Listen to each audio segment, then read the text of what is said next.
Good morning, and thank you all for coming to this year's Singapore Pavilion at COP30. I'm Cheryl from the Monetary Authority of Singapore, and I'll be your MC this morning.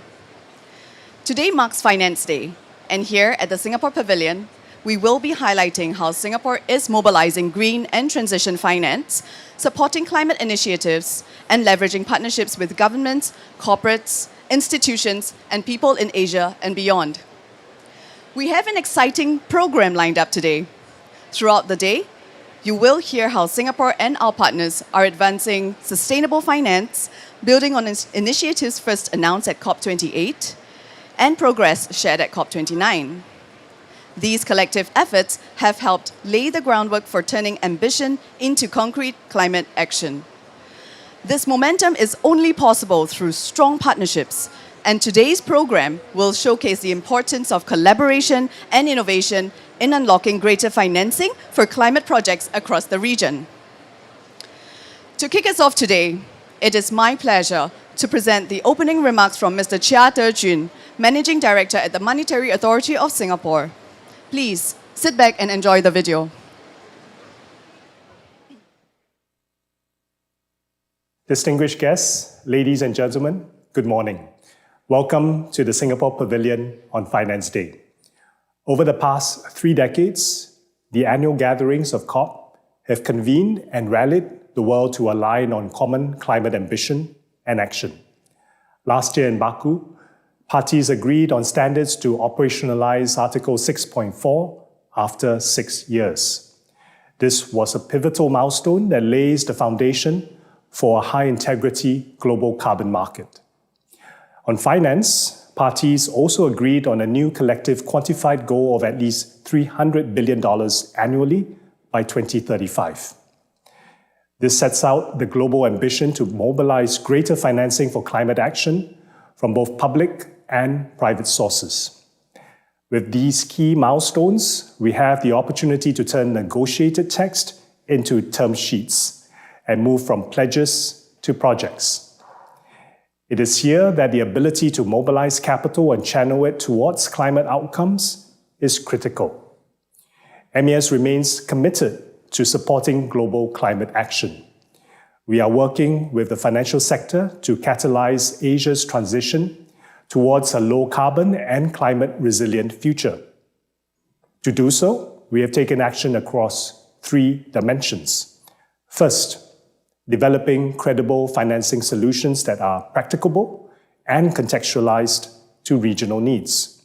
Second, building capabilities in the financial sector to implement these solutions at scale.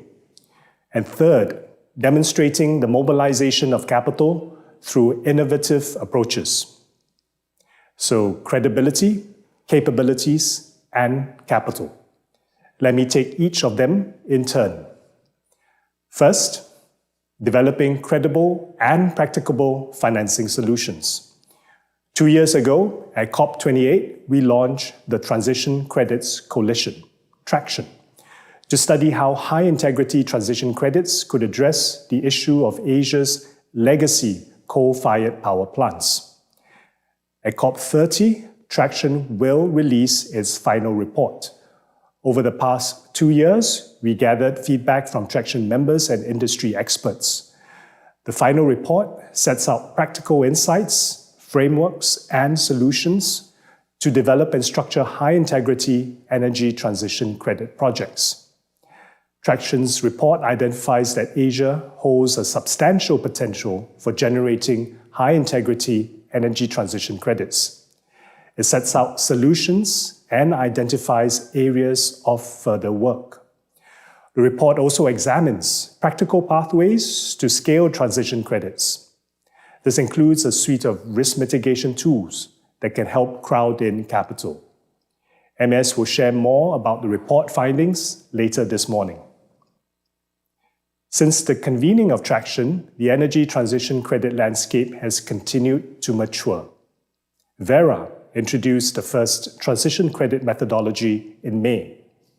Interest from buyers, financiers, and insurers are growing. MES has launched a statement of support for energy transition credits that has garnered support from public and private sector partners. The statement demonstrates the attractiveness of credible, market-based solutions that deliver real climate impact while addressing Asia's developmental priorities. Today, at least 20 organizations have joined the statement. They include financial institutions with structuring expertise, corporates, and sovereigns, including the Government of Singapore. Progress will take time given the region's starting point and complex challenges ahead. But with the continued support and collaboration of the community, I am optimistic that we can scale new pathways to finance Asia's coal-to-clean transition.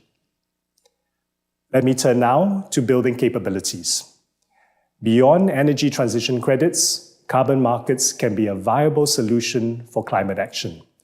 We believe that financial institutions are not just participants, but key enablers in the carbon markets. They play a catalytic role in aggregating demand, managing risk, and innovating financial products. They can contribute to shaping how carbon markets evolve in the years ahead. However, even as carbon markets continue to develop, financial institutions may face near-term barriers in building capabilities in this area. Developing specialized expertise will take time, costs, and sustained commitment. To bridge this gap, MAS recently launched the Financial Sector Carbon Market Development Grant, part of a suite of Singapore government initiatives to support the development of high-integrity carbon markets. The grant supports financial institutions in building carbon market capabilities and developing innovative carbon credit solutions. This will help support a sustained investment financial institutions in the development of credible carbon credit solutions. This afternoon, our partners showcase will spotlight innovative financing structures that mobilize blended capital to early-stage carbon credit projects and new risk mitigation and insurance approaches that enhance project bankability. These initiatives demonstrate how new capabilities can unlock new market mechanisms for financing climate action. This brings me to the third C, mobilizing capital.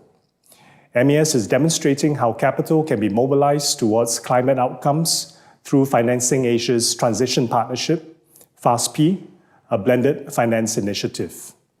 Launched at COP28, FAST-P currently comprises the Energy Transition Acceleration Finance, ETF, Green Investment Partnership, GIP, and Industrial Transformation Program, ITP. The Singapore government has pledged $500 million of concessional capital. This will be matched by other sources of concessional capital. Earlier this week, the FAST-P office shared updates on its partnerships. Singapore's Ambassador for Climate Action, Ravi Menon, was also appointed as chairperson of FAST-P's International Advisory Board. The International Advisory Board will provide strategic insight and help advocate for greater capital mobilization to drive Asia's transition. The Green Investments Partnership has achieved its first close recently with a fund size of $510 million. Through active collaboration, GIP brought together global commercial and concessional investors, including governments and philanthropies, and aligned differing investment mandates and risk appetites. GIP has begun putting capital to work in Asia across projects such as renewable energy and storage, electric vehicles, and water and waste management. We continue to engage investors and work towards reaching first close of the next FAST-P partnership. In conclusion, the building blocks of credibility, capabilities, and capital come together to catalyze change and make a difference. By developing credible financing solutions that are economically viable, socially acceptable, and addressing regionally relevant needs. By building capabilities to execute and scale these solutions, and by demonstrating successful capital mobilization to set the flywheel turning for even greater capital flows. We welcome like-minded partners to work with us to develop and trial such solutions, to build deep capabilities, and above all, to demonstrate real-world impact and investable outcomes. Thank you, and I wish you a fruitful day at the Singapore Pavilion and at COP30. Thank you, Managing Director Chia, for the remarks and for setting the tone of today's discussions. We are honored to have with us Lord Adair Turner, Chair of the Energy Transition Commission. We would like to now invite Lord Turner to deliver his keynote address. Lord Turner, please. Well, good morning. It's a great pleasure to be here at an event sponsored by the MAS. I have had a close relationship with the MAS going back, I think, 2 decades to when Tharman Shanmugaratnam was in charge of it. And I remember very well our deep relationship with the MAS at the time of the global financial crisis, when I was the chair of the UK's Financial Services Authority, and I worked very closely with Ravi Menon and many others at the MAS at that time, as we tried to work out how to stop the global financial system going from bad to worse. So it is really great pleasure to now have an engagement with the MAS, not on the subject of financial stability, but on the subject of climate change and the energy transition, and to have the MAS bringing its, as ever, brilliant, analytical, rigorous, logical approach to problems applied to the issue.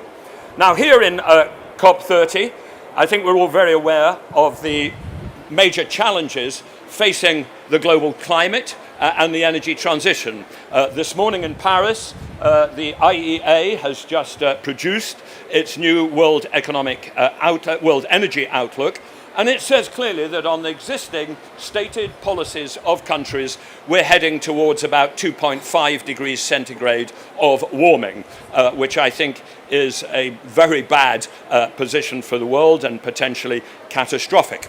But alongside that rather gloomy set of trends, the good news is that we now have a set of clean technologies which are progressing far, far faster than most of us dreamed possible even 5 or 10 years ago. The cost of solar PV panels has come down about 95% in the last 10 years. The cost of batteries down about 95%. Wind turbines down about 70%. Crucial things like electric motors and inverters, very specific kits of the electrical technology on which we often don't focus enough.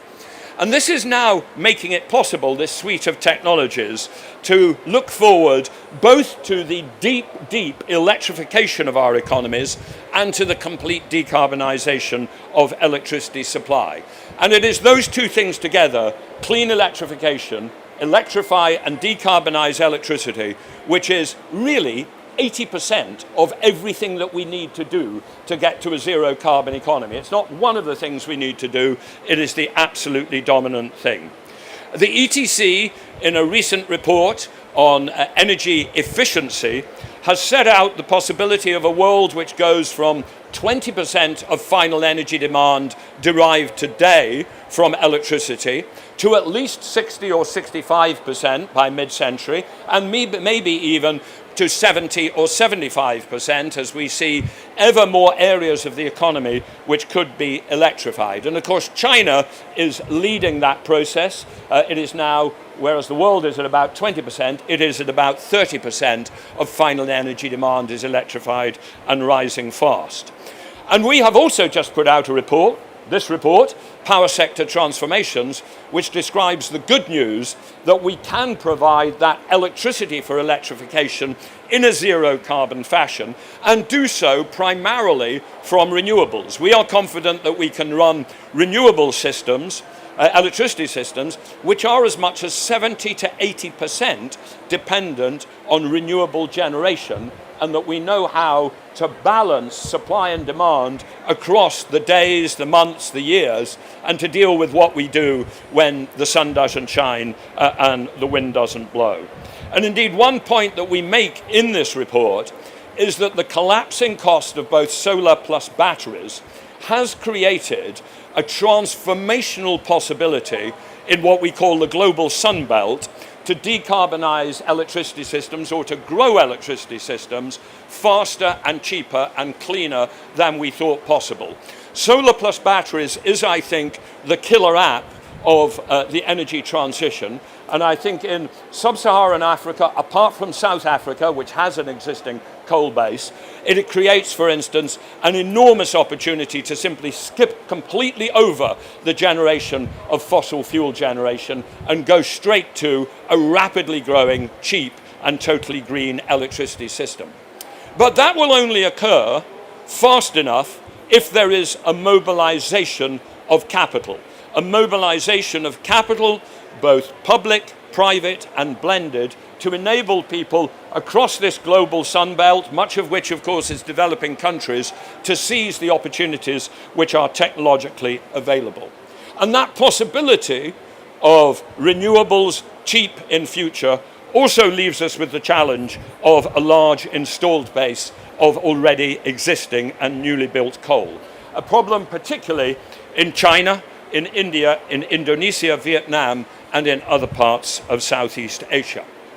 Because we have reached the stage where solar plus batteries is now a cheaper way of producing electricity round the clock, 24 hours a day, than building new coal or new gas. But we have not yet reached the stage, and we may not for many decades reach the stage, where solar plus batteries is cheaper than running an already existing and already invested coal plant. And therefore, we need to deal with that challenge. And even if we did get to that stage of it being cheaper than even running the marginal cost of running existing coal, we also have the challenge of existing legal contracts, existing PPAs, which lock in demand for existing coal. Therefore, alongside supercharging the rollout of renewables and electrification in all its aspects, we've got to find a way to pay for the exit, the retirement of existing coal, probably starting with shifting that existing coal to playing a backup role in the system, running when the sun isn't shining and the wind isn't blowing as a balancing system, and then eventually retiring. I mentioned earlier the IEA just released new scenario. It sadly concludes that we really don't have a possibility of limiting global warming to 1.5 degrees centigrade, and that in order to have 1.5 degrees centigrade by the end of the century, we will first overshoot quite significantly and for a significant period of time. But they do say that there is a credible path described in their net zero scenario where we can still limit global warming to well below 2 degrees centigrade. And if you look at the really vital elements of that scenario, one is an almost complete decarbonization of the global power system by about 2040 or 2045 at the latest.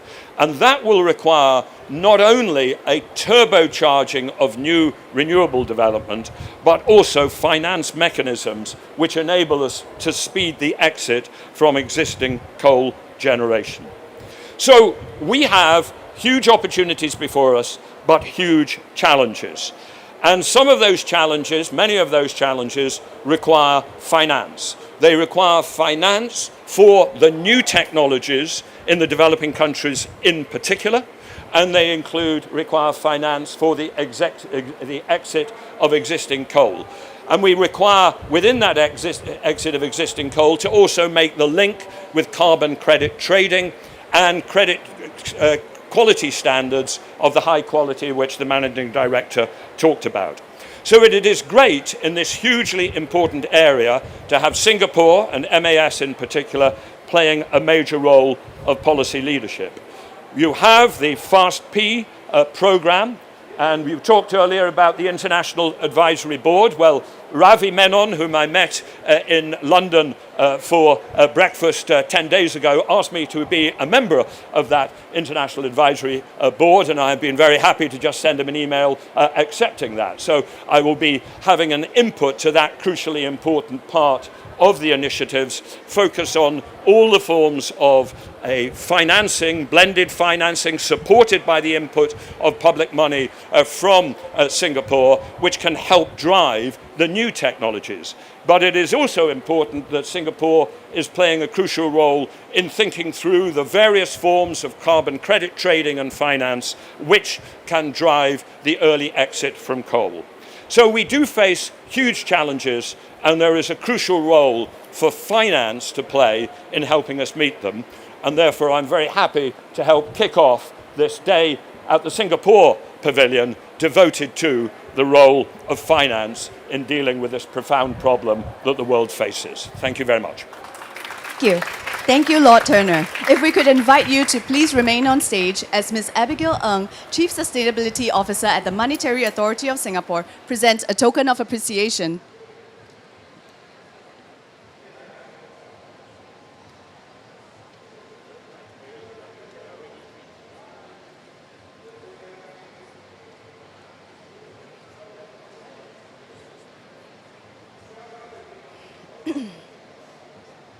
Thank you. Thank you once again, Lord Turner. Our next segment marks the launch of the Traction Final Report. 2 years ago, the Monetary Authority of Singapore convened the Transition Credits Coalition, or Traction, to explore how carbon credits can complement existing financing mechanisms in accelerating Asia's coal to clean energy transition. Traction brings together more than 30 partners across the coal transition ecosystem to test how high-integrity energy transition credits could play a credible and complementary role in financing early coal retirement while safeguarding energy security.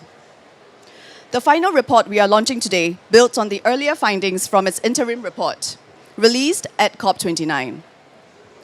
It sets out practical solutions and identifies key actions to help the industry operationalize and scale the use of energy transition credits. To kickstart our program, to share the key findings and recommendations, I would like to invite Ms. Abigail Ng, Chief Sustainability Officer at the Monetary Authority of Singapore, back on stage. CSO, please. Thanks very much, Cheryl. Hi, everybody.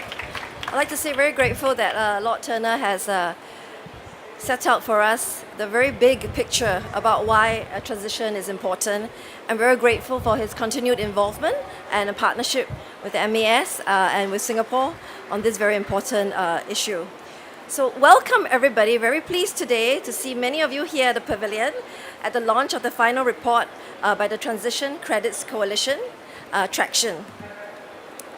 So let me start by saying, why is Asia's transition so important? I think we have heard, as Lord Turner said, quite a few reasons for this. I'd like to share with you maybe a few numbers here.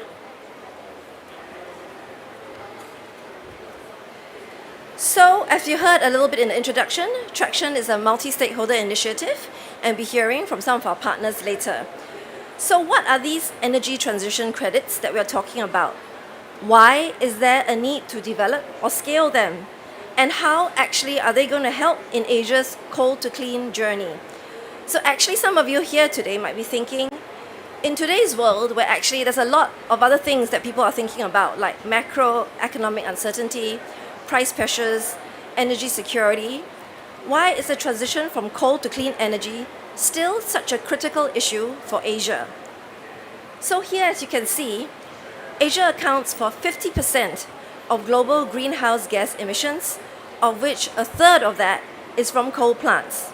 Second, as you have heard Lord Turner explain very eloquently, the economics of renewables are becoming more and more attractive as compared to coal. And third, beyond the climate outcomes that all of us are really have top of mind attention on, the coal to clean transition can at the same time deliver significant positive social and health outcomes for the communities that are involved in the coal value chain as well. However, I think the reality in Asia is a complex one. It's an area of a fast-growing development with rising energy needs. Coal currently still makes up 60% of the power mix. So for many countries in the region, coal represents, one, a reliable source of energy, two, it's an affordable source of energy, and three, the reality is that it still drives economic development. If you think about it, retiring coal plants early is actually inherently uneconomical and a complex process. As someone commented to me in a recent discussion, sometimes the math just doesn't work out. And it's true. The average age of coal plants in Asia is young. It's less than 15 years, with decades, 20, 30 years left of operational life. Many are also tied to long-term power purchase agreements. And in Asia alone, 6.7 million people are employed in the coal value chain. So as you can see, given the realities in Asia, we can't quite sit in our ivory towers and flip a switch and say, let's move away from coal in an instant. There is a responsibility, a collective responsibility, to map out a considered and orderly coal to clean transition. When transiting to clean energy to meet longer-term decarbonization goals, there needs to be a few elements that we have to think about. One, there needs to be continued availability and reliability of energy supply. That's a non-negotiable. Two, there needs to be continued affordability of that energy supply. And three, a just transition, which means taking care of the people whose livelihoods are currently still very much intertwined with coal. Why energy transition credits? I think this is where we see the potential of carbon markets to offer one possible pathway to help the coal to clean transition. Energy transition credits, or ETCs, are a high integrity carbon credit generated from emissions which are reduced when coal plants are retired earlier than planned, and that energy creation is replaced with clean, green energy sources. This, as you can see, is a market-driven mechanism where the credits have the potential to mobilize a global pool of capital. This will improve the economics of early closure of coal plants, and in other words, maybe doing it this way will finally make the math work out. So high integrity energy transition credits not only reduce emissions permanently, they at the same time offer a way to safeguard energy reliability and affordability, which, as I've said, is a key component or consideration for us, while creating longer-term benefits for the communities. How do we do this? The revenue from the transition credit can accelerate clean energy deployment. It enhances the reliability and accessibility concerns. The revenue can also bridge cost gaps. It's going to maintain energy affordability. For instance, where regions where battery storage currently is still quite expensive. The revenue also goes to support just transition.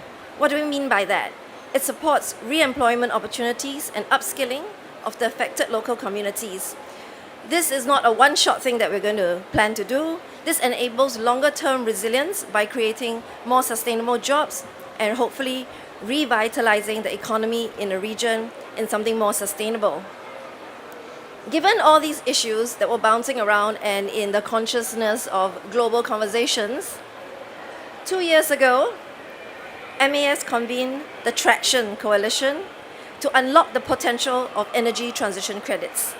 We are very grateful for the support of over 30 members and knowledge partners in Traction. Many of you are here today, thank you, coming together to develop this concept as a credible and scalable financing instrument. At COP29 in Baku last year, Traction published an interim report. It had highlighted initial findings across 3 pillars: integrity, scalability, and demand building. Since then, we have been very encouraged by the visible industry momentum, and it signals a growing market readiness and confidence in energy transition credits. As MD Chia had mentioned on the standards front, Verra has released the first methodology on accelerating the retirement of coal-fired power plants. The Integrity Council for Voluntary Carbon Markets has set up a continuous improvement work program. This is to guide the application of integrity principles to energy transition credits. Just to say, these two are quite key because high integrity is something that we are maintaining when we are looking at the ETC program. the Rockefeller Foundation, shout out to Elizabeth who's here, plans to scale up its coal to clean credit initiative to support up to 60 coal transition projects in Asia by 2030. And the Kinetic Coalition, I thought I saw Nat in the room earlier, thank you very much, is leading a coordinated buyer engagement to strengthen demand and build credible offtake signals for this new asset class. You will hear from the experts very shortly on a panel discussion, and I hope you will join us on this journey and be similarly encouraged when you hear their journeys. So today, we publish the final report. It marks a milestone for our 2-year journey. What is the Traction Report? It's to serve as a playbook for the industry to operationalize and scale the applications of these credits across Asia. So building on the findings of the interim report, this actually gets a step further. It distills the practical insights of the research and the focus groups and the information that we've gathered. So the insights are going to help users to develop, structure, and to be able to finance high energy transition credit projects. So there are 4 key areas in our findings, and I will be walking everyone through that in turn. So this is a really important piece of this program, pipeline development. Which coal plants are eligible? As you've seen, there are many coal plants in Asia, but not everyone is going to be able to make the eligibility requirements for this. We need the credits to be high quality, credible, and trusted. And for this, they need to meet key integrity attributes. These are 1, additionality. We need to ascertain that the transition credit revenue is actually needed to shut these plants down. It means that these plants weren't going to be shut down anyway. It needed this program to come in order for them to do that. 2, the emission reductions must be permanent and there must be no leakage. 3, projects must verify and monitor the emissions reduced. And finally, as I mentioned, projects must ensure there's a just transition plan and meet other sustainable development goals. So we think about this as screening criteria for the eligible coal plants. And after screening through the jurisdictions in the study, Traction has found that about 1/3, or 207 gigawatts, of operating and developing coal plants across 15 Asian markets are actually potentially eligible for credit generation. This represents an estimated 1 gigaton of annual emissions reductions. So I think, as we've mentioned in the report, it's about taking 200 million cars off the roads annually. So not small potatoes here. This potential pipeline can be further refined by taking into consideration asset level factors, such as the plant technology. So for example, if it's a subcritical plant with higher emissions intensity, that will likely be prioritized. At the market level, we will need to consider factors such as a market's readiness actually to generate and export the carbon credits. So as you can see, what are factors for success? I think the success of ETC development will hinge on finding practical and credible solutions that really meets the needs of Asia. There's a heavy reliance on coal. Many areas lack renewable energy and grid infrastructure at this point in time. So we are going to have to partner Asia, the Asia ecosystem. The key partners that we've identified in the report are clearly governments. They have a key role in setting clear policies and priorities for the energy plans, and they need to provide certainty and transparency to developers and investors in their jurisdictions. 2, another finding is about methodology development. The finding and the discussion you will find in the paper is that methodology development perhaps need to consider a little bit more about ground realities. So one example is where there is a no new coal or renewable energy pairing requirement. These, when you go down on the ground and you talk to the coal plant owner, these can be actually really challenging in practice, especially at this point in time. So perhaps there could be room to consider how you tailor to account for that particular circumstance. Methodologies can also perhaps be broadened in the future to cover other types of coal plant archetypes, such as captive coal plants, of which in Asia there are quite a high proportion. The second key area, and I think everybody is familiar to this, is it's great to have a concept, it's great to have an idea that works, but we need to scale. And this can only scale when transactions are viable, investable, and can be replicated. So Traction has identified 4 elements that we think will be needed to scale by attracting financiers and investors. A well-structured and long-term offtake agreement that needs to be available, and this is foundational for bankability. We'll be able to share some practical things that we're doing on that end. B, the predictability of future carbon prices. So all investors need certainty in the pricing of credits, because this is going to be able to translate directly to stable and predictable cash flows. So, for example, early bilateral deals, forward contracts, advanced market commitments, and price references from compliance regimes. These are the few things that we think can provide such certainty in the price signaling.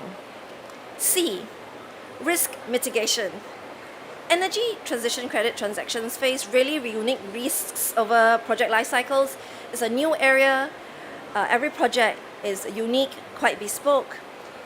In this area, what we found is that carbon credit insurance is emerging as a key tool to manage some of these uncertainties. Other tools are contractual, perhaps inter-SPV and third-party agreements. They can define clear terms for the coordination and how people can work together, as well as the allocation of responsibilities. This will be really helpful in managing potential liabilities across the stakeholders and the value chain.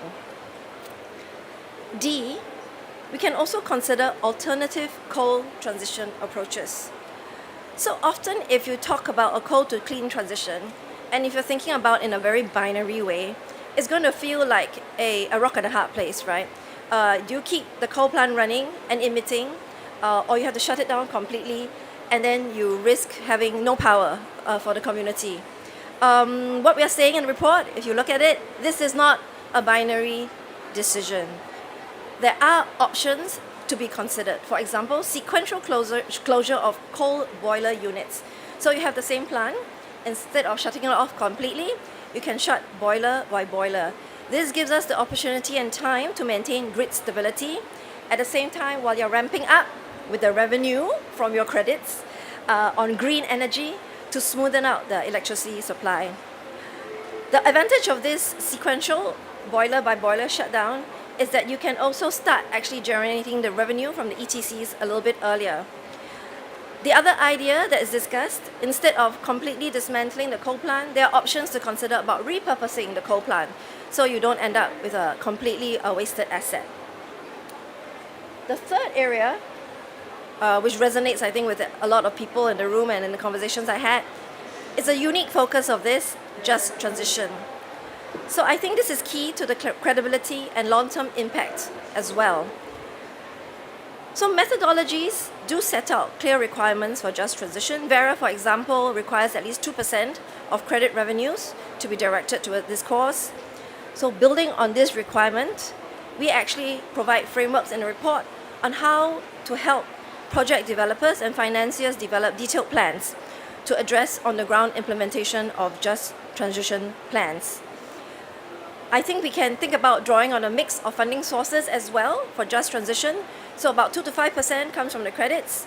You can also look at philanthropic or development funding in the early stages.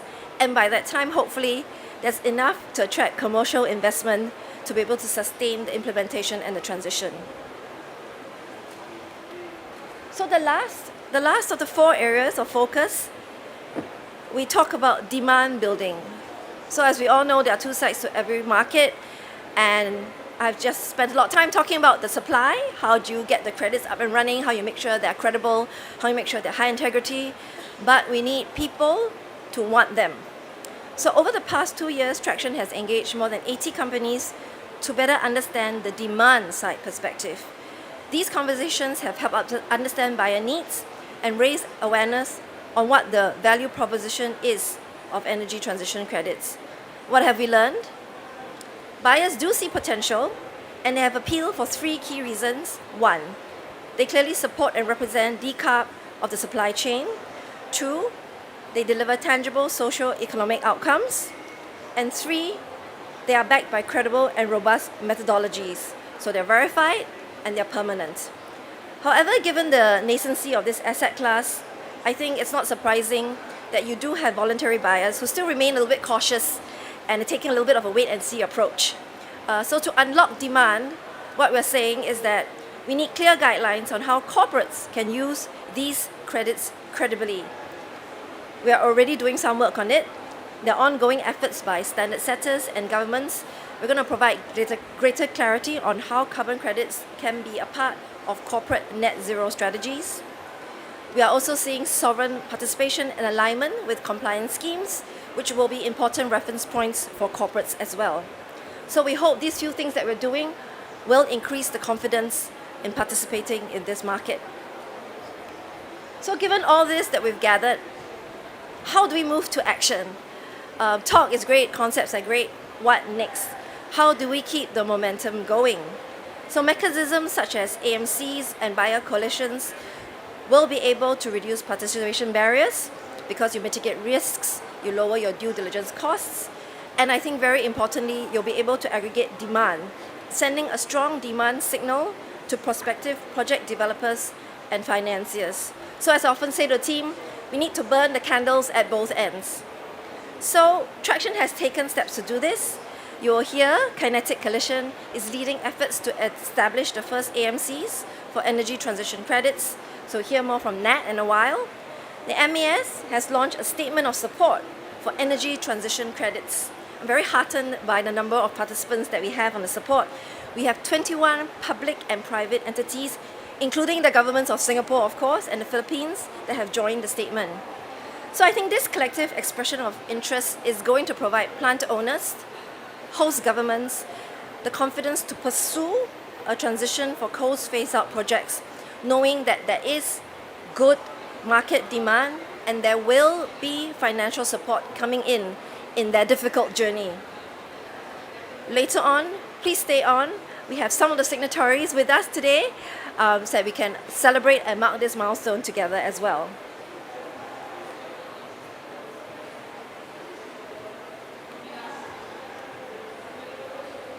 In conclusion, I think the past 2 years, the Traction work has been really fulfilling. It's been a wonderful opportunity for the MAS to work across the globe, across the value chain, and to be able to see something that actually we think has a shot at giving some of these coal plants a credible transition plan. I really want to express thanks for all the members and workstream leads, the Secretariat, and the experts that you'll hear from who have walked this journey with us so far. So even though we say it's a final report, it doesn't stop here. Now it's actually the more difficult part. It's translating the work into concrete projects and transactions with a continued focus on integrity, scalability, and demand building. It's a long-term commitment, and I hope that some of you here who are hearing about this for the first time and you're curious about it, do pick up the report. I will be giving you a QR code in a while. What we want to say that this is a long-term endeavor. With collective commitment and partnership, I'm sure you'll be able to find somewhere in the value chain that you can click in and work with us and actually maximize the potential for energy transition credits for Asia's coal to clean journey. So as I said, this is the QR code. If you take a moment to scan that, you should be able to get the whole report. There is an executive summary as well. You don't have the time on the road for this. And I thank you all very much, and we hope to actually hear from some of you as follow-ups on how you feel that you can join our journey. Thank you. Thank you, CSO. The presentation has set out a clear direction for how partners across the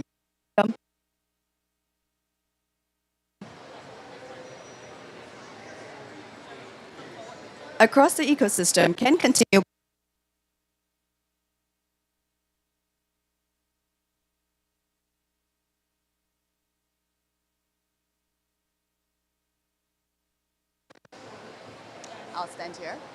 I'll stand here. The presentation has set out a clear direction for how partners across the ecosystem can continue building on Traction's work, turning ideas into action and shaping the next phase of Asia's transition journey.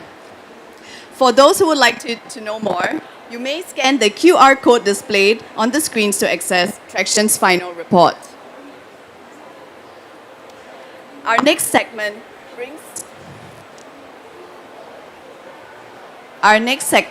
brings together industry leaders who are at the forefront of developing and financing transition projects.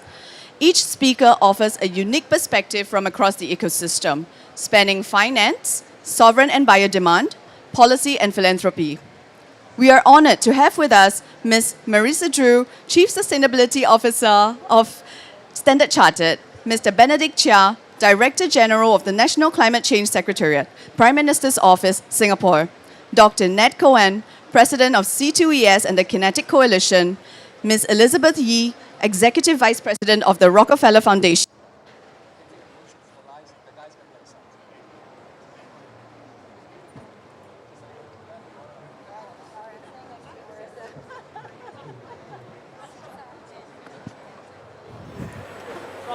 And we did not forget Ms. Justine Garrett, Multilateral Climate Engagement Manager of the International Energy Agency. Moderating the discussion is Mr. Frederick Teo, CEO of GenZero. Mr. Teo, over to you, please. Thanks a lot, Cheryl. Okay, great. Good morning, everybody. So rather than waste time on introductions, and I'm sure you know all the panelists very, very well, let me just kickstart the discussion by going straight in to frame how we will be conducting the session today. I think we will take the discussion in three parts. The first, to better articulate the why of doing transition, and the second, about what this transition credits mechanism is actually about, and third, to dive a little bit deeper into how we will be able to execute it. So maybe I'll turn first to Justine to give us the big picture overview around the different decarbonization pathways that you are looking at, and why this issue around coal transition in particular is quite important in the larger global context, and how you can contextualize it for Asia. Okay, can you hear me okay? Excellent. Yeah. So thank you very much, and I'm very pleased to represent the IEA today on this important panel discussion. So I'd like to say a few words about decarbonisation pathways for the just energy a moment. sector. Can you all hear Justine? Okay. Just a bit closer? That's better. Okay. Right, understood. Yeah, sure. So I'll start again. Just to say that I'll say a few words around energy decarbonisation pathways for the energy sector. So I think the first point to make in any discussion on decarbonisation is the fact that electricity demand is continuing to rise. So under the IEA's stated policy scenario, and Lord Turner said a little bit about this earlier, we see demand across emerging markets and developing economies growing by about 15% over the next decade. And in Southeast Asia, that figure is closer to about 30%. So any conversation about decarbonisation or coal phase out needs to address the central challenge of how to meet that rising demand while and maintaining energy security while replacing fossil fuel capacity. And of course, meeting this challenge requires a massive scale-up of renewable power, we know that, especially solar PV and wind. And the IEA has just released our latest renewables market report that came out last month.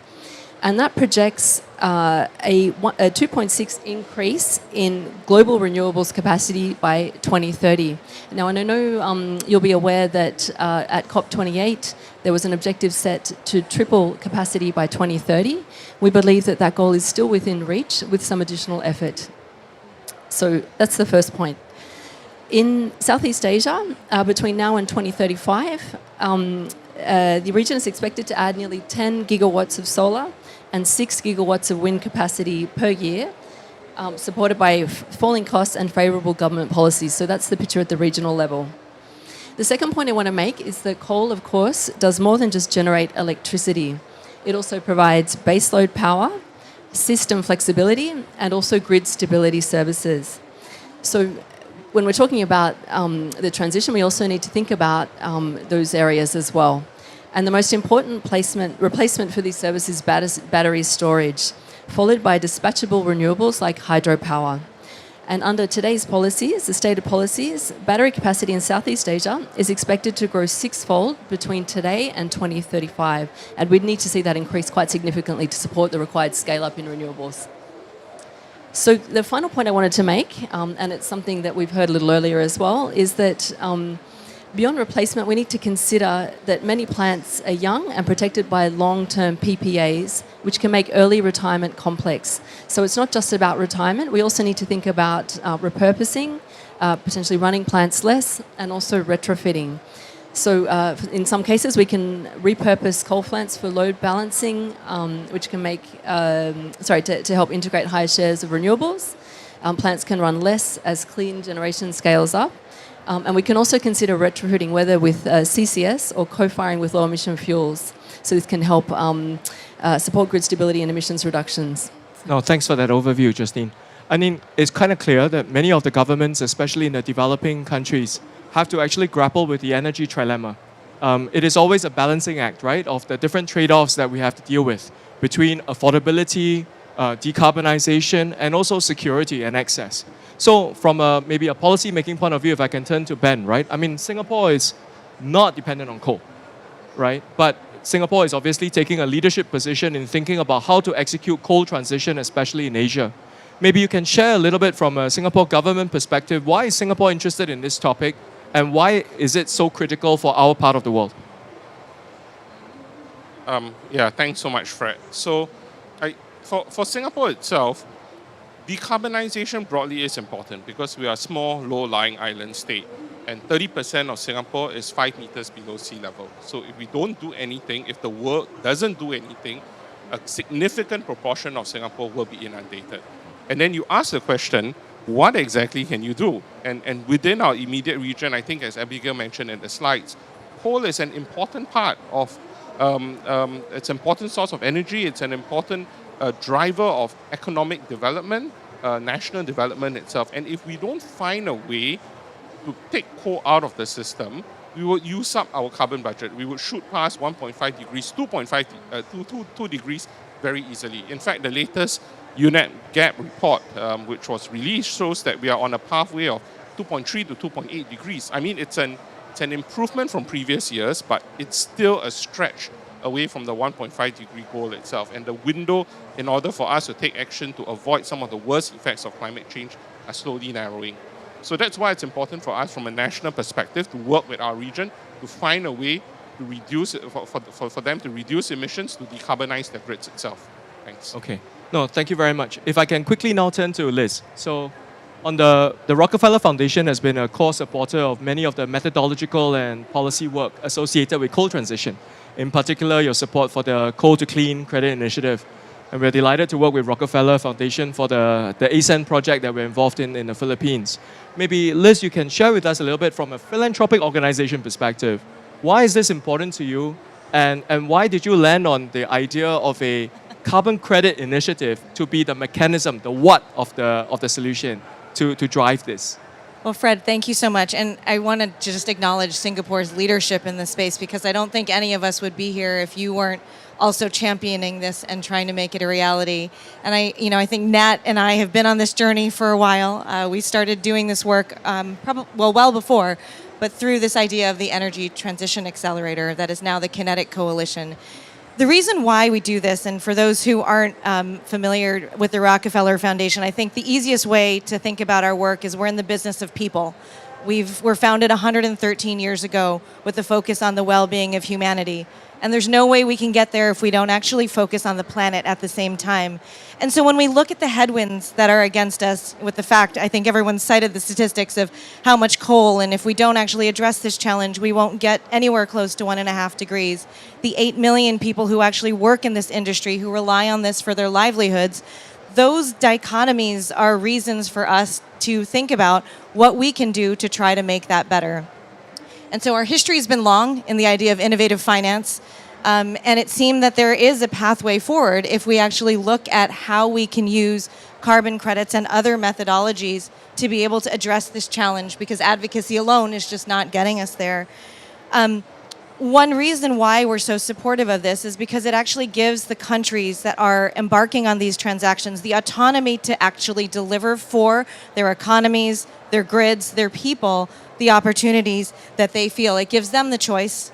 It gives a way to monetize those carbon reductions. And it also gives us a way out of these long-term contracts, Abigail, that you talked about that we're so locked into. And it creates that incentive to switch to clean faster and make sure that people are taken care of in the process. And so for our reasons of being in this, we want to make sure that these credits are not issued unless workers and communities are taken care of, that switch and making sure that there is sufficient margin on the grid to make sure that there's enough energy with that replacement power.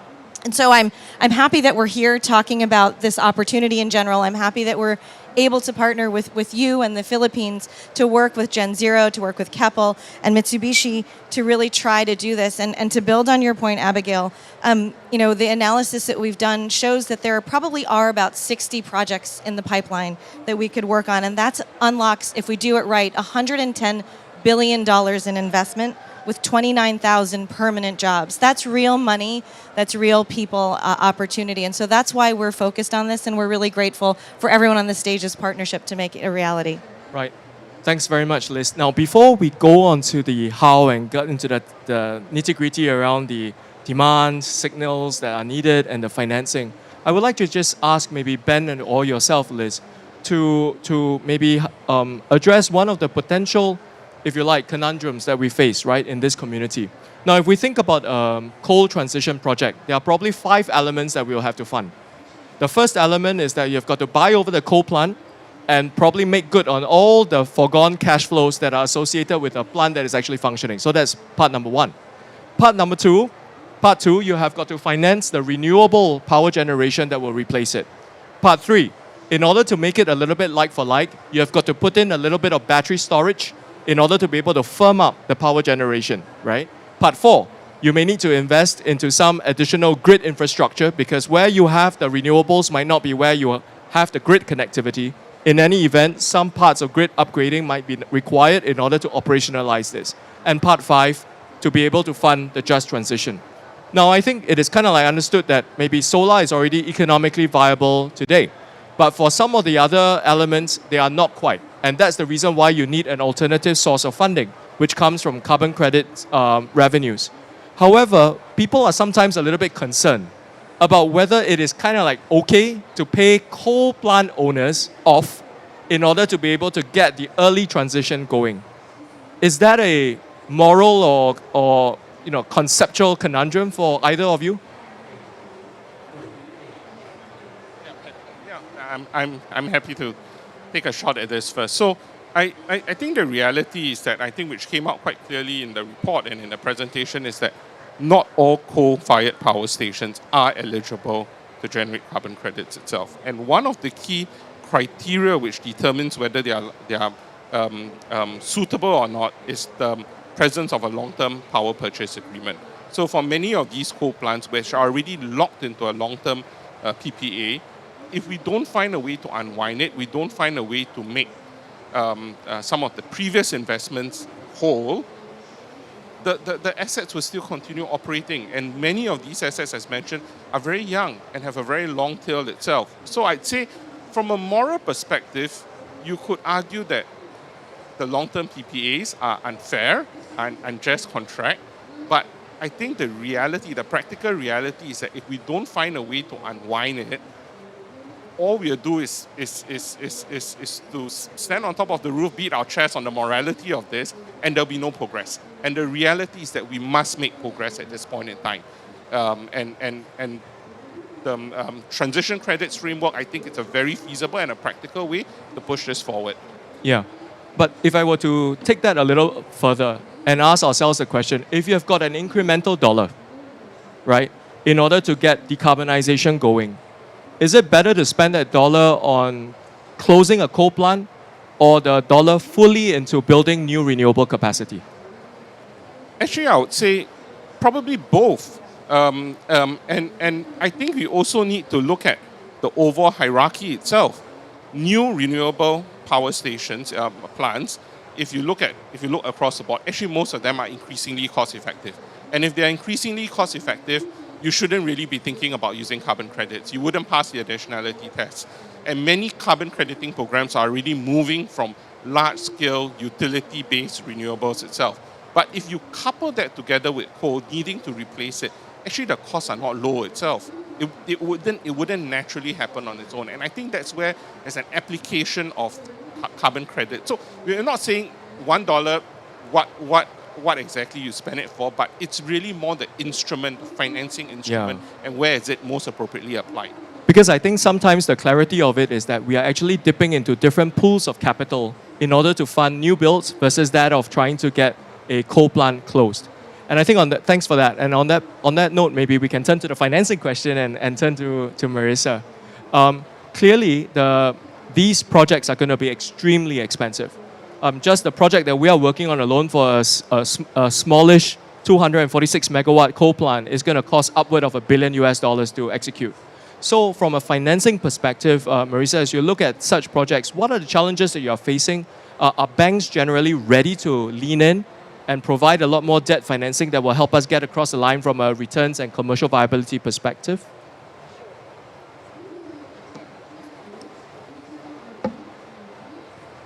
So maybe I can take, thank you. Maybe I can take you a little bit on the journey of a bank, because I think we have a lot of differing levels of understanding, at the baseline of how we absorb this, because your very question about the morality of why are we doing this suggests to me that we're still in a debate about whether or not this is a good thing for the world. And so maybe from the perspective of a large bank, where we often have inbound agitation from NGOs who say, why are you engaging with fossil fuels companies, right? You have a net zero program, you are a sustainability leader. How can those two things peacefully coexist? But we also see that our role is, as you said, if we are going to get to the very thing that we all want, which is a decarbonized world, and I wouldn't underestimate, I'm so glad Abigail brought it up, the human health aspect of those living near a coal plant that are breathing those emissions fumes every day, et cetera, et cetera. I mean, all of these are the reason why we need to do it. But sometimes there's this lack of understanding about the best mechanism. So what does a bank do? We provide capital for outcomes. What do I think my job is as a chief sustainability officer is to mobilize capital at scale to tackle some of the world's thorniest problems. And coal is, as we saw from these numbers, one of the thorniest problems. And for a developing markets bank where this is the heart of the energy system in our markets, if we don't finance the transition won't happen. And we will hit 2.7 or higher, and we will have human lives be affected. The health aspect of this will become extraordinarily painful, and then we're all in a world that we don't want to live in. So that's the sort of why for us. But then the sort of things that we are challenged for a bank. If we are providing debt financing, we are making a loan. A loan is predicated on getting cash flows to pay back that loan. But simply, when you shut down a coal plant, the revenues from that coal plant no longer exist. So here is your conundrum: to lend against a disappearing cash flow stream that makes no sense mathematically. So we had to figure out a mechanism if we're going to shut it down, and under the premise that nobody is going to just shut it down out of goodwill. To be fair to those who built these plants, they were providing a critical energy source for people at the time, which was affordable and accessible. They put hundreds of millions of dollars into these plants, so we have to give some acknowledgement for that. So our finding is one of the only mechanisms to do this is to generate a credit that gets created by virtue of the reduction of carbon emissions. That is something that's theoretically financeable, but I need to know if those cash flows are really going to come, where are they coming from? They're coming from buyers who are committing to purchase so that I know there's a cash flow stream to pay off my debt. This is why this group is so critically important. We need Elizabeth's good work to create the demand signal on the other side. And we just had this very active debate last night at a dinner with my dear friend at Temasek, where we were having corporates in the room saying, I'm not sure I feel comfortable buying this. Is is this a positive thing for the world? And we had quite a robust discussion to say, if we don't have buyers, none of this works. So this is challenge number one, is ensuring that we have firm contractual obligations to buy so we can provide finance. The second thing, which is an absolutely fair challenge, is if we're going to generate a credit based on the assumption we shut a coal plant down, that coal plant has to be shut down. And if I'm honest with the people who are financiers and or buyers, they say, is it really going to be shut down? Or is the next time we need a bit of energy, are we going to turn it back on again because we need energy? And we have to figure out how to determine what permanence really means in the context of a coal credit. Really, really critical. That's a big issue. The third one is other risks about the actual practical shutdown, because we are a project finance bank. But a lot of risk often is in the actual execution of doing something. You know, can you get it done on time? How hard is it to provide the jobs for the people, the severance, come up with the money, the retraining? I mean, these are all very complex. You saw that slide about these next level order actions that we've been all taking as part of this coalition.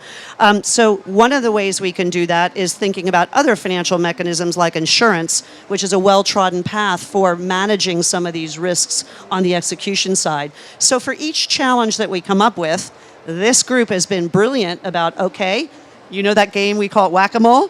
One comes up and you hit it, and then the next one pops up and you hit it, and then pretty soon we start to galvanize around something that's really credible and doable. Yeah, that makes sense, Marisa. I think insofar as addressing the leakage and permanence issue is concerned, obviously the methodology does not simply require you to shut the plant down, but to actually invest in a replacement capacity so it further decreases the likelihood that you are going to turn it back on because you have spare capacity. Which is why your question is so good. $1 in coal shutdown or $1 in renewables? It That's has right. to be both. You can't shut down unless you have a replacement back to your energy access. But equally, if it only goes to renewables and we don't find the mechanisms to shut, then we're in the same system that's going to perpetuate. Exactly. Marisa, if I can ask you to also comment a little bit so that the audience can better understand now. We have been talking about the use of blended finance mechanisms to actually achieve some of these objectives in the past. Could you share with us what had worked and what had not worked so well, such that we would need to think about a complementary mechanism like carbon credits to help accelerate this process? Sure. So for those of you who may not be familiar with blended finance, it isn't rocket science, but what it is accessing different pools of capital that have different return requirements, because as you said at the outset, these are very expensive endeavors. And the cost of capital can often, if it's only traditional commercial capital, and I'm a commercial actor with shareholders that expect me to generate a return above a hurdle rate on the loans that I put out, that price doesn't work if it's purely commercial. So we need to work with others who have a different raison d'etre. It can be development banks who have concessionary capital as part of their charter. They want to be catalytic. It can be working with amazing philanthropists who don't require any return other than what I call the karmic return of doing something positive. If we bring all of these actors together in the same project or structure, what happens is you blend down with all of those different components into something that then becomes affordable, and then all of a sudden the math that Abigail talked about starts to add up when previously it wouldn't. So that's the concept. Where it doesn't work, and this is complex because often we each come in with our own understanding of what the other one's going to do. So I've sat in a room with the development bank saying, oh, you're going to do this bit. I say, well, that's not in my charter. And I say, you're going to do that bit. And they say, that's not in my charter. And we have to learn to speak a common language, often about expectations and where we can participate and not, and what are our core competencies. I think that's the crux of it in all these projects I've been in, is when we begin to understand what each one brings to the table and how our core competencies and our restrictions can be met in a joined up way. And then you create this amazing multiplier effect. Right. Excellent, Marisa. I guess at the end of the day, blended finance is still, however you reduce the cost of borrowing, you still need to depend on cash flows to actually pay back the 100%. principal, right? So if you want to accelerate it beyond just what that can be, even if it's an interest-free loan, then you've got to think about an additional source of revenues, and that's what carbon credits bring to the table. Correct. Yeah, in particular for areas where it is still not somewhat viable. So Justine, before I turn to Nat to talk about demand signals, could you perhaps share a little bit around the state of play when it comes to some of the alternative technologies in the energy space today that still requires some degree of financial support, like batteries and grid expansion. Are these things already easy to finance from your perspective or from what you know?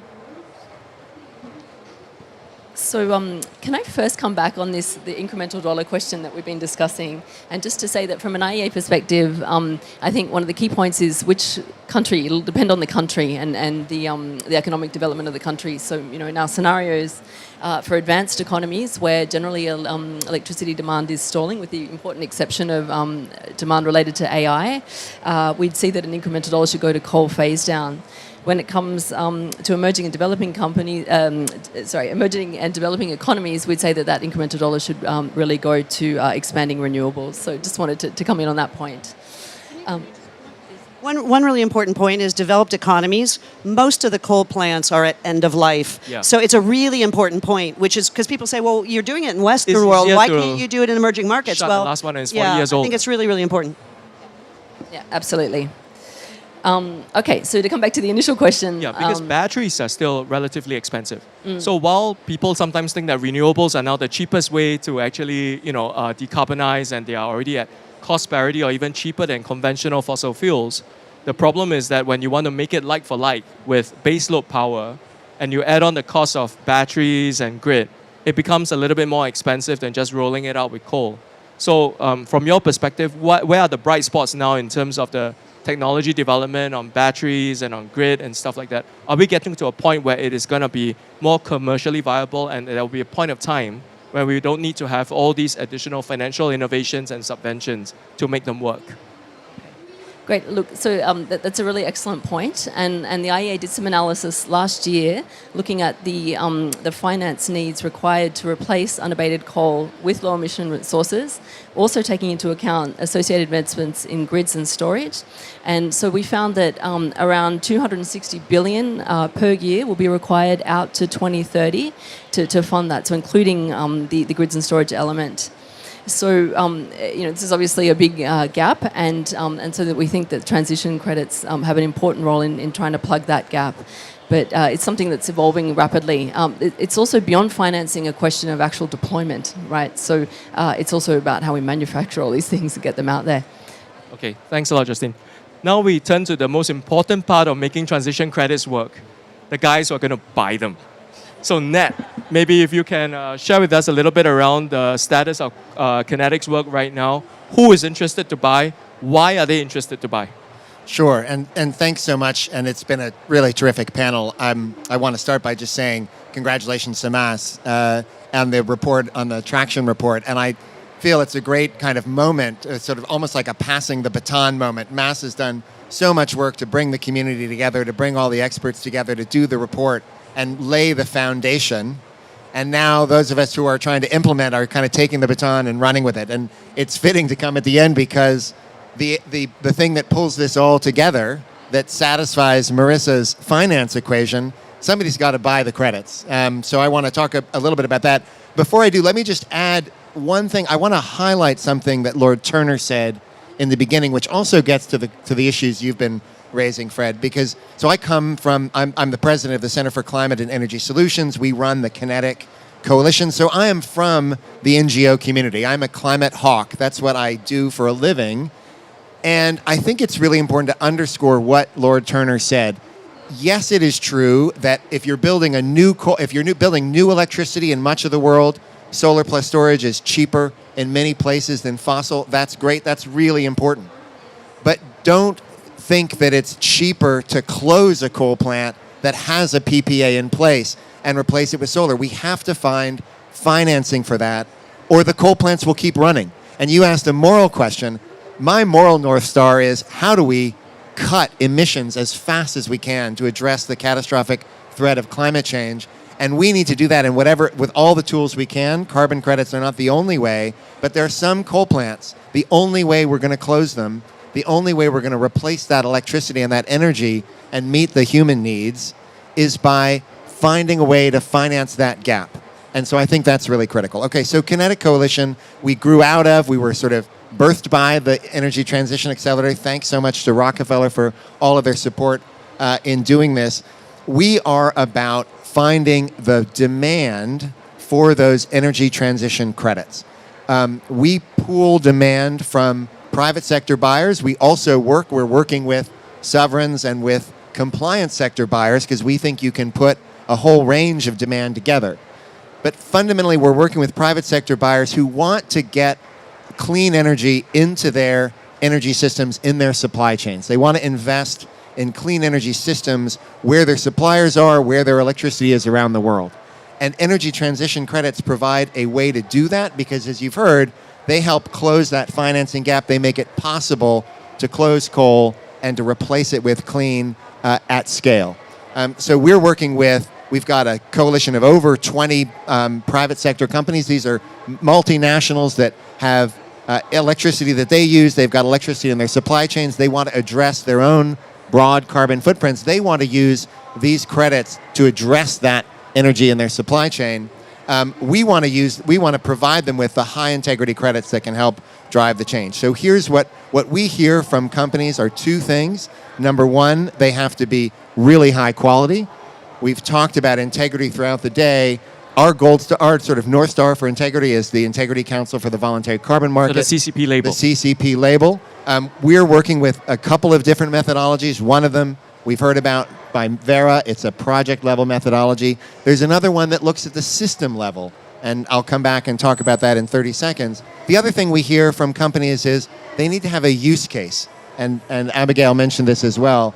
We think the use case for companies is use high integrity credits to address the electricity emissions in your supply chains. Every one of our multinational companies we're working with has suppliers throughout the emerging world, throughout the emerging economies in the developing countries. Those suppliers are pulling electricity from grids that have coal on them. If we can close the coal, replace that with clean, we are cleaning up their suppliers, and we think that's a powerful thing. So to bring it home, we're looking at two pilots to really make this granular.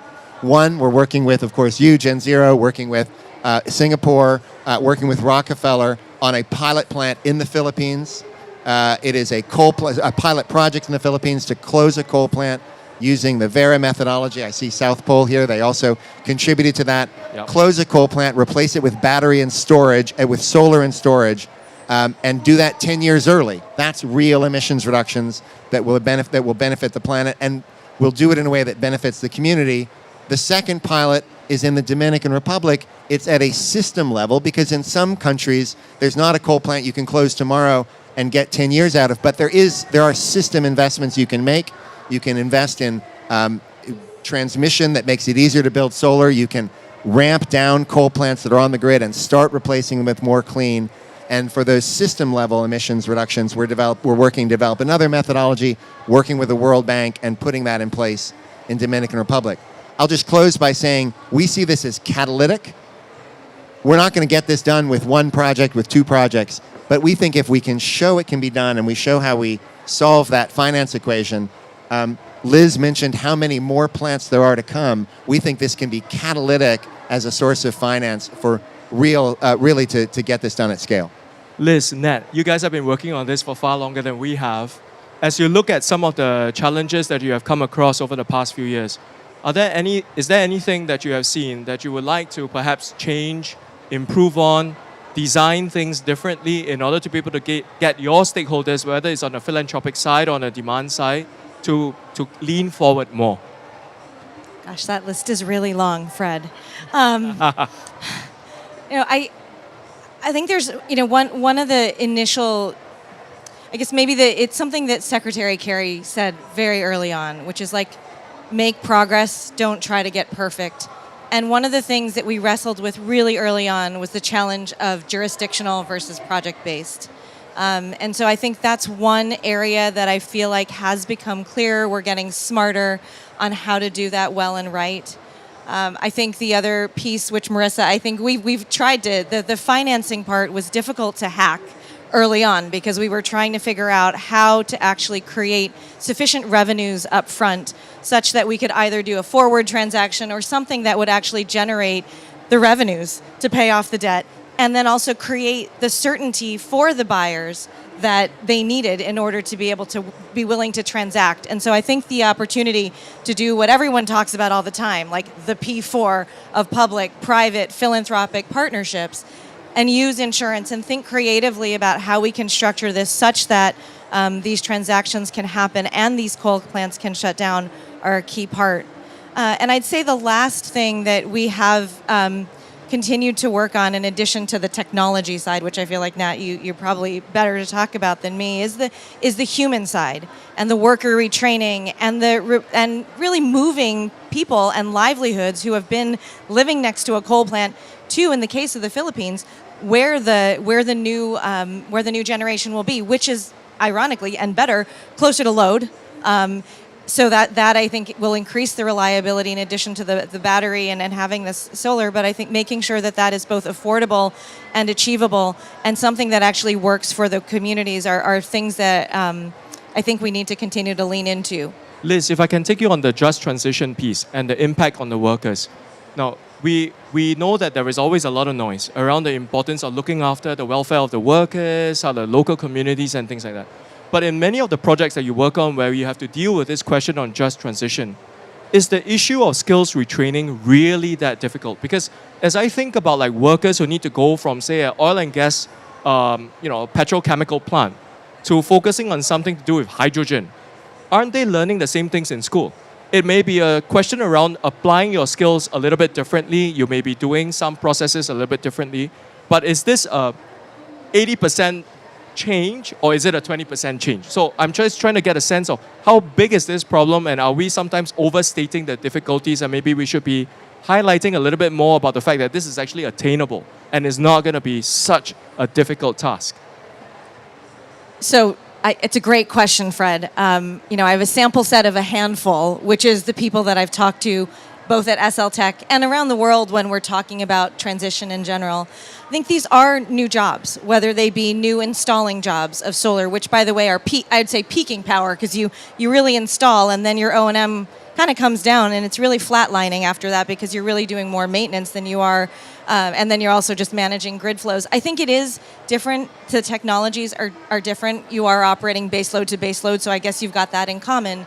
But, it is, what I've heard from those communities, you also probably need fewer people on tap, because the coal plants, there is much more complexity to operations than there necessarily is on renewables. So there is a lot of both retraining and opportunity calibration, I would say, that actually needs to happen on the ground. That's good.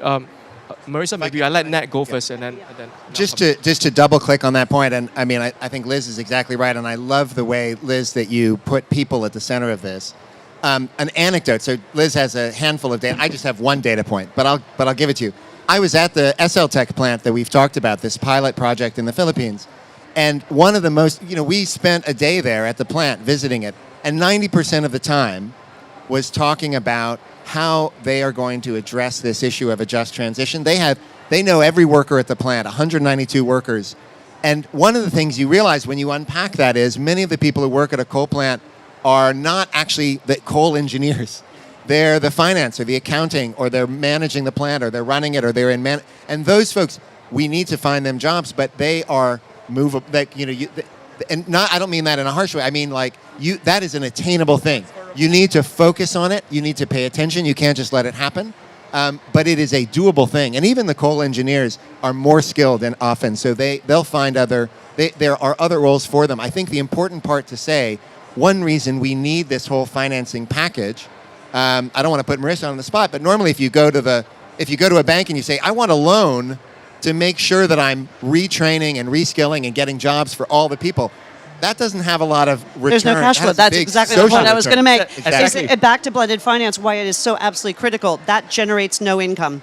But if you talk to anyone, look at the numbers. It was 6 million people employed in the coal industry. If we don't find the funds it doesn't have to be rocket science retraining, but there is a transitory period Indeed, here. so. If we don't fund that, you're going to have 6 million people out of work. That does not work. But yet it doesn't generate a cash flow. So there's where philanthropic capital catalytic can be that slice that underpins the cash flow producing activity. And I think just to add to what Nat was saying, I think even for that coal plant itself, right, the direct employment is smaller but the indirect jobs that they support can be huge for the local community, because of the engineers that come in for every 2 months to do a year in order to do maintenance, the F&B, the logistics, hospitality, many other things, right, that come alongside that. And Fred, will you just make the point for people? I really want this for the buyers or potential buyers in the room. One of the design principles behind the credits themselves was to design that the credit takes care of this, meaning that this isn't just a credit that's associated with the reduction of emissions. Embedded in the traction credit is the people bit. So make no mistake about that, because I think sometimes that gets a little lost in the discussion. No, that's a good point to remind us about. So Liz has talked a little bit about the just transition and the human element of this. So Nat, what other aspects of this can help to drive further corporate demand for the credits? So I mentioned the two things we hear from companies again and again they need.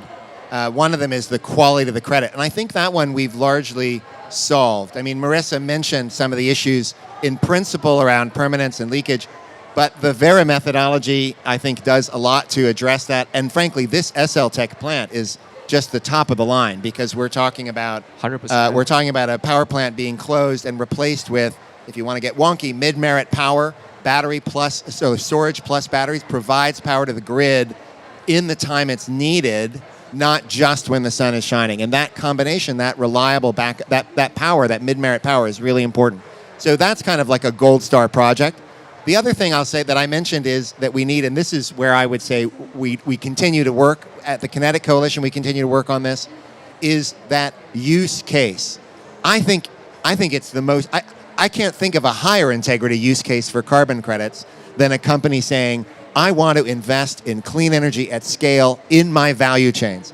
I want to get my suppliers onto a much cleaner grid, and not do it by, frankly, signing a virtual power agreement that shifts things around, but by investing in the grid that they're connected to. That, to me, is the highest integrity carbon credit use you can come up with. And that, I think, message is one we're trying to get to some of the folks. Some of the folks are like our friends at Science Based Targets Initiative, so they understand the value of that, and the value of those credits and the integrity of those. So I think the most important thing for us remaining is to create that use case and build support for that. And I'll just finish by saying, again, congratulations and thank you to Singapore, which has led the way. Ben and Ravi Menon, who was here yesterday, have led the way in developing the Coalition to Grow Carbon Markets, along with the UK and Kenya and others. And those principles around carbon markets are also aimed, I think, at building support for high integrity use cases. And I think having the government imprimatur, not just having governments as they may consider buying some of the credits to show they believe, but also being able to say, look, to our private sector, we think this is high quality and we think this use case is high quality. That, I think, can be very important as well. Yeah, I agree. And Ned, I think we can segue into actually another topic that I want to touch on. And that is the government imprimatur and the ability to provide some credibility and cover for such work. Now, clearly we know that one of the concerns we have is leakage, right? So what happens if you close one plant and another one pops up somewhere in the country? But in many of the emerging economies that we are working with, there are already licenses and permits that have already been issued but not yet constructed. So superficially, you will see actually some new plants come on. Is this a concern, and how do we address this? Ben, you want to? So I'd say this is a question that has always come up. But if you look at the methodology that Vera approved and that we are working on right now for the first potential project, I think as Nate mentioned, there's that matching requirement, which means that you will need to demonstrate when you close down the coal plant, what are you replacing with itself? And I think this provides assurance that it is not something that is going to be leaked. I'm shutting down and I'm just scaling up coal-fired power in another area itself. So I think at the methodology level, that's really well addressed. But if you take a step back, if you're thinking about increasing integrity, providing confidence, I think overall it really needs to be built. The project itself needs to be built around a much broader sectoral decarbonization plan. How the country is looking to scale back fossil fuel power, to take coal out of the system itself. So you might not be able to achieve everything all at one go. It's not practical to think about shutting down one coal plant, and there are some in the pipeline which are not able to remove. But it's about starting project by project. If you're looking at a project basis, how do we shut down one? How do we shut down the second one? How do we expand the methodology to cover things like captive coal plants, removing coal plants from the pipeline itself? And I think this is that tsunami effect that we actually need to do, that scaling up effect that was mentioned in the report itself, going beyond that. So I say that's critical. But actually, having said that, the complement to that is, which was raised earlier, is that both the project approach and the jurisdictional or sectorial approach is equally important in different circumstances. Yeah. And I think you need both. Yeah. The strengths of both complement each other. On the sectorial jurisdictional approach, the requirements on sectorial decarbonization plans are a lot more robust, because you need to be able to set the baseline to measure the reductions. But not all countries are ready to do that. So which is why I think both approaches are absolutely critical. Yeah. Thanks. Just really quick, because I think your point, Fred, about, and then maybe, I don't know if Liz will want to come in, because I'm going to call out the great work that Rockefeller is doing. But I would say two things really quick on this issue of new coal coming alongside. Number one, that's going to happen. There are new coal plants that are going to be built, some already in the pipeline. And frankly, from the climate's perspective, it doesn't really matter where it's built. There are going to be new plants coming online. It is still the case that if we can close existing plants early and replace them with solar and storage or other clean, that we are doing a good thing both for the communities and the planet. The second thing is, even better than that outcome, is working alongside, and again, Lord Turner said this in the beginning, we need to be finding ways, as we've been talking about, to accelerate the closure of existing coal plants. And we also need to be working in tandem to demonstrate that it is cheaper and faster and cleaner to the grid to be providing electricity with solar and storage, with renewables, with clean energy, instead of building that next round of coal plants. And if we can do both of those things, and I know, Liz, you and your team, not to put you on the spot, but thank you to Rockefeller for thinking holistically about both of those. And also how prongs. to switch out, right? Yeah, Even how to switch out. So we have to do, and if we do that successfully, we can be in a world where we are both accelerating the closure of existing plants and helping push the developing countries onto a cleaner and more reliable grid. Liz, before I turn to Justine, could you just quickly add a little bit around what Rockefeller is doing in terms of helping to address this? Okay. I think, Nat, I'm going to say Nat really covered it well. I mean, we really are trying to look at all of these different pathways. This is one of many things that we're doing to try to help accelerate that coal transition. Yeah, because I think Rockefeller, in addition to obviously thinking about how they can actually invest in a capacity to build a pipeline of new projects, are also now thinking about how they can actually apply some of these methodologies to convert the people who already have the permits and the licenses to construct new plants to instead construct a renewable power instead. Exactly. Great. Justine, maybe the last word, I wanted you to weigh in on some of the discussions, but also to conclude for us and talk to us, okay, from a technology and a decarbonization pathway perspective, beyond coal, what is next for the IEA? That's a really easy question to answer. No? I just wanted to come in first on the integrity point that was raised to placehold that my colleagues are working on a report on this issue that we're hoping to get out in the next 6 months. It'll look at the question of jurisdictional methodologies, in particular their potential role in helping on the enhancement of grids. And they'll also be looking at this question of how credits can replace a full range of services associated with coal. So how we accompany. And thank you for your support on that. I think we are working closely together with. Yeah, excellent. So we hope to have that work out in the next 6 months or so. Look, I think to your other question, I'll invite colleagues to take a look at our World Energy Outlook report that's just come out today. So lots of information in that, and I think it says a lot about different pathways that the world can take. So thank you very much. So I think as we wrap up, maybe I can just summarize about at least three things that 3 or 4 things that I've taken away. I think the first one is really that there needs to be a spirit of pragmatic generosity. It is important for us to be pragmatic about the levers that we can have in order to shift the incentives and achieve the ultimate outcome of actually shutting the coal plants down. The second is to actually focus on the people. Because at the end of the day, everything that we are doing is about benefiting local communities, whether it's from a health outcome, socioeconomic outcome, or an environmental outcome, right? Either way, if we focus on the local communities, we are all likely to get it right. And the last point I will conclude on is really that this is actually quite a new effort. So as part of any new effort, there are going to be twists and turns, there are going to be lessons that we'll learn, we'll need to iterate. It is important for us not to be overly critical, point out some of the shortcomings so that we can iterate, we can change, we can improve. But it is important not to throw the baby out with the bathwater. Because at the end of the day, there is going to be no net zero without shutting down the coal plants in Asia. So with that, please join me to thank this panel for their great insights. Thank you. Thanks, guys.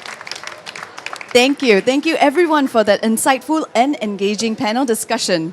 May I please invite the speakers to remain on stage for a group photo.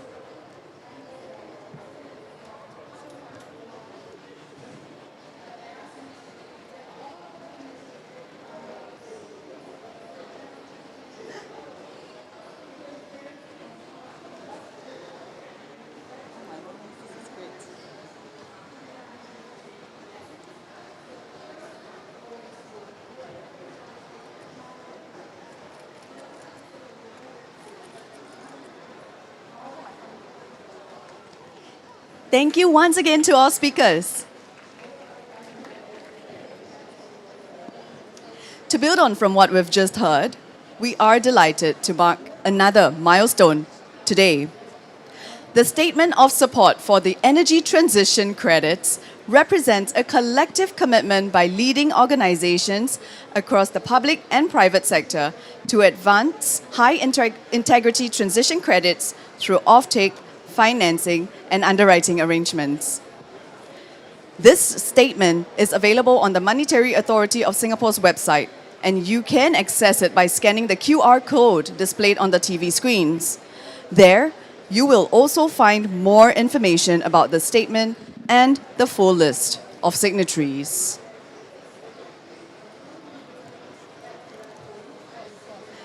Yeah.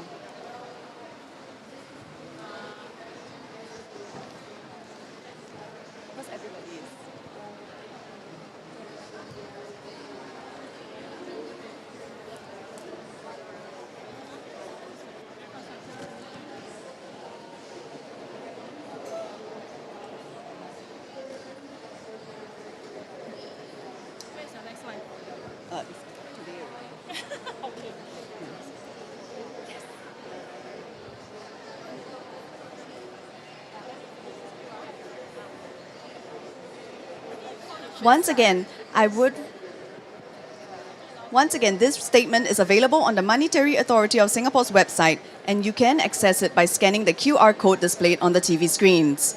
There, you will also find more information about the statement and the full list of signatories. Today, we are honored to have several signatories here with us at COP30. I'd like to invite them on stage for a photo opportunity to commemorate this shared commitment.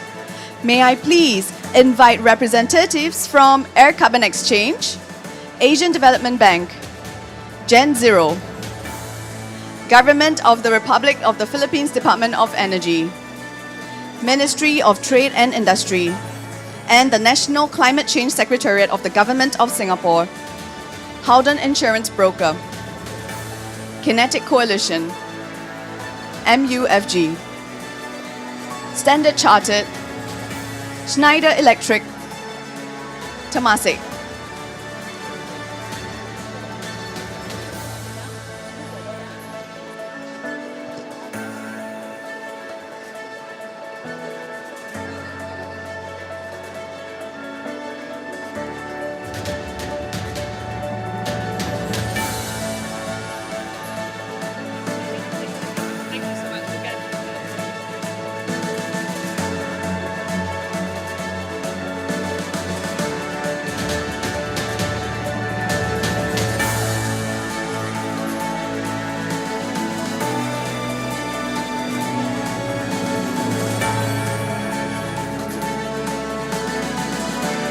We would also like to acknowledge and thank the other signatories who could not be here with us today, but who continue to lend their strong support to this collective effort. They are Clifford Capital, Climate Impact X, DBS, Grab, McKinsey & Company, Singapore, Mizuho Financial Group, OCBC, Sumitomo Mitsui Banking Corporation, Singapore Branch, United Overseas Bank Limited.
Once again, please join me in a round of applause for all our signatories. Thank you very much, everyone. What a momentous occasion to see in action the commitment towards a low-carbon economy.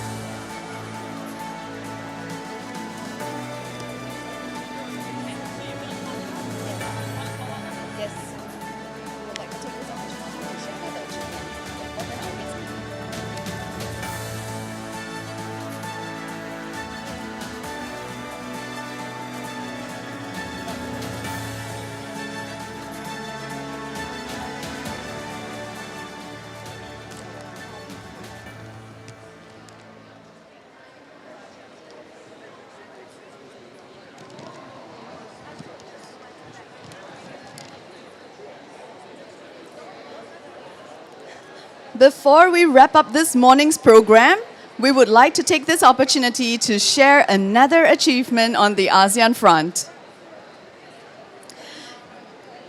The fourth version of the ASEAN taxonomy was issued just last week on the 6th of November.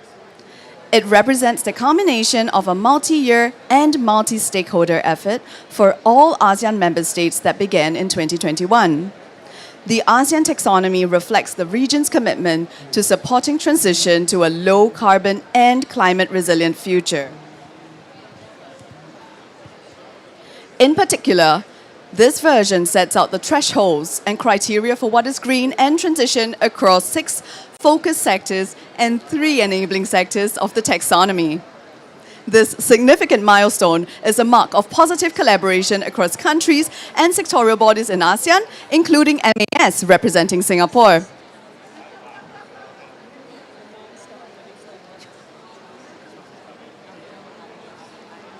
For more information, please feel free to scan the QR codes which would be available on the screen to download the ASEAN Taxonomy version 4. We do look forward to receiving feedback from interested parties.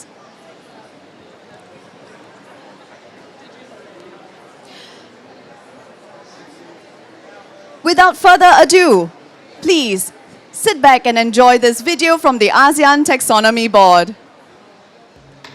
The world is moving toward a low-carbon future. For ASEAN, rising seas, extreme weather, and rapid growth make the stakes especially high. Balancing these realities requires clear guidance for sustainable investment. To meet this need, ASEAN developed the ASEAN Taxonomy for Sustainable Finance, a common language to channel finance and investments into sustainable and transition activities. First launched in 2021, the taxonomy introduced a unique multi-tiered approach for an inclusive, just transition. Now, version 4 provides complete coverage with 6 focus sectors and 3 enabling sectors of the Plus standard, in addition to the foundation framework. The taxonomy provides comprehensive criteria to identify sustainable and transition activities across the region. Aligned with global and national frameworks, The ASEAN taxonomy makes reference to widely used international taxonomies and uses a criteria framework that is science-based where appropriate, giving investors clarity and helps direct capital to credible transition efforts.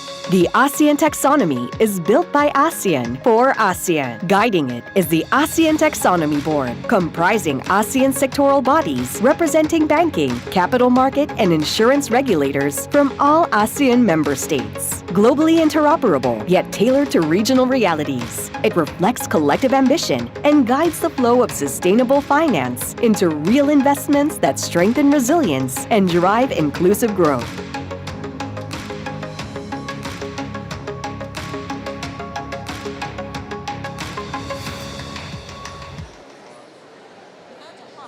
And that concludes the first half of Finance Day. Thank you everyone for joining us. The next session would start at 2 p.m. featuring Singapore's Financial Sector Carbon Market Innovation Showcase. It will spotlight how financial innovations can unlock capital and manage risks through blended finance approaches and carbon insurance. Once again, thank you and see you back here at the Singapore Pavilion.